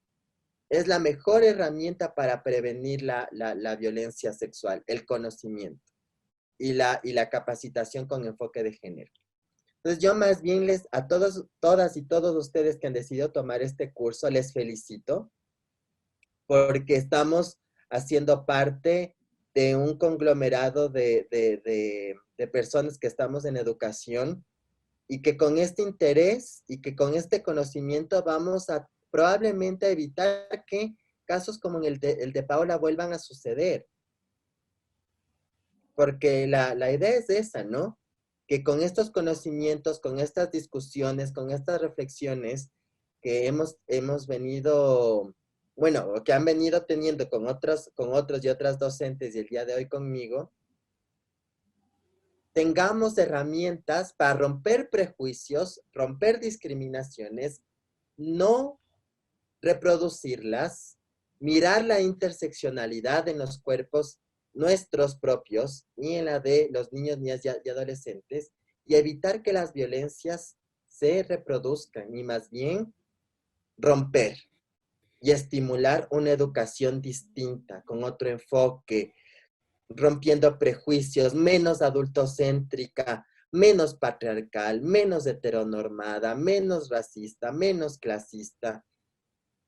Y hemos visto diversas estrategias de cómo hacerlo, ¿no? Vimos con el tema de niños trans, con el tema del paradigma de la puta, con el tema de la interseccionalidad. Se pueden tomar decisiones en lo micro y en lo macro. No necesariamente tiene que haber una super reforma del Ministerio de Educación para hacer clases inclusivas, diversas, interseccionales. ¿O me equivoco? O como docentes podemos tomar decisiones en nuestro espacio, en nuestro microespacio podemos tomar decisiones para romper prejuicios. Les escucho.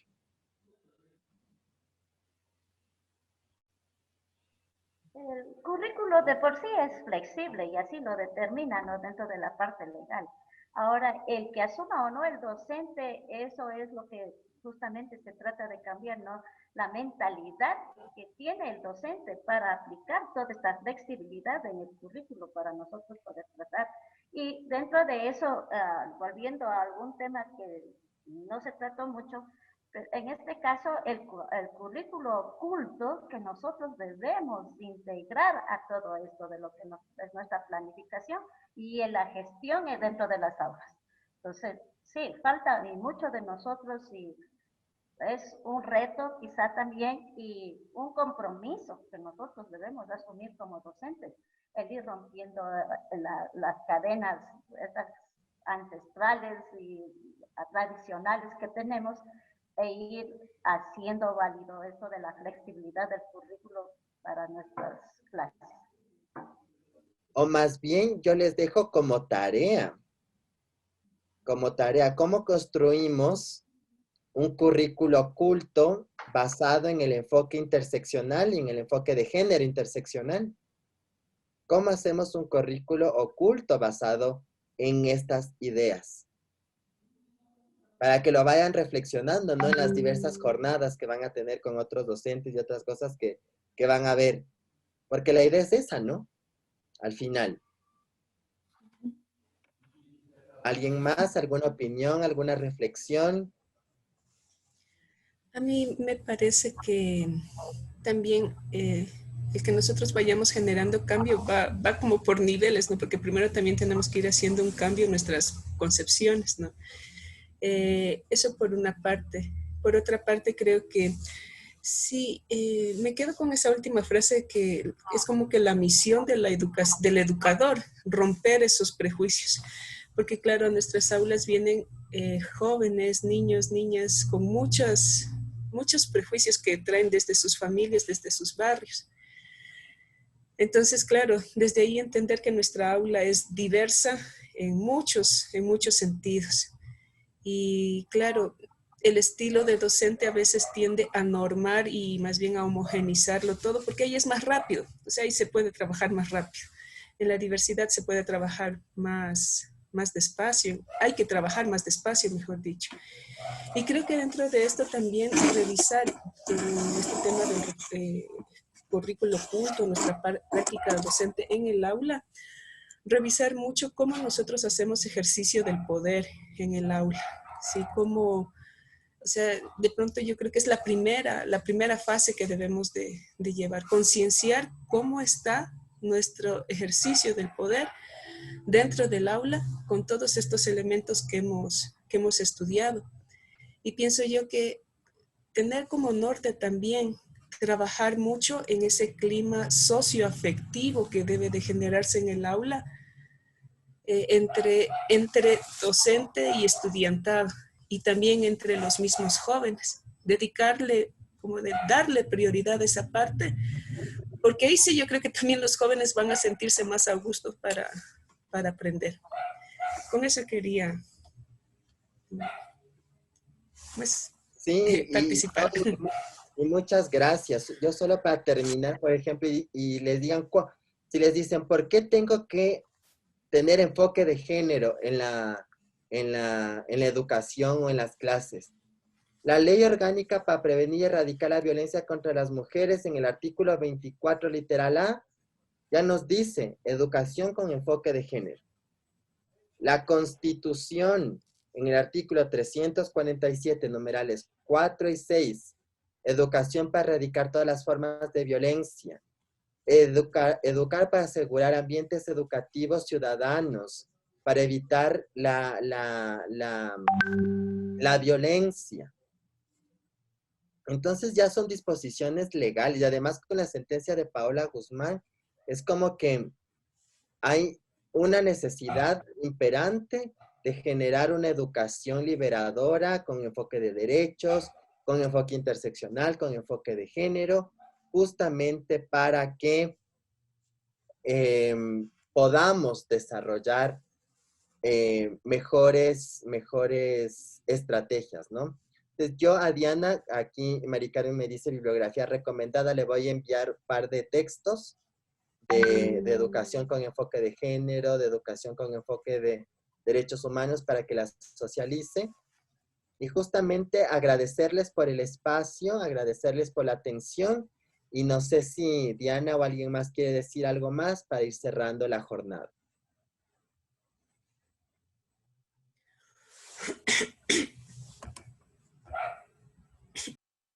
Más bien preguntarles qué les pareció, si les movió un poquito. A mí me agradó el curso en términos que hemos podido participar bastante y escucharnos. Y dentro de eso también como que tener diferentes enfoques para ir revisando nuestro interior y nuestra práctica docente. En ese sentido también muchas gracias a todos los que han participado y a ti también, Cristi. Gracias a ustedes. Diana.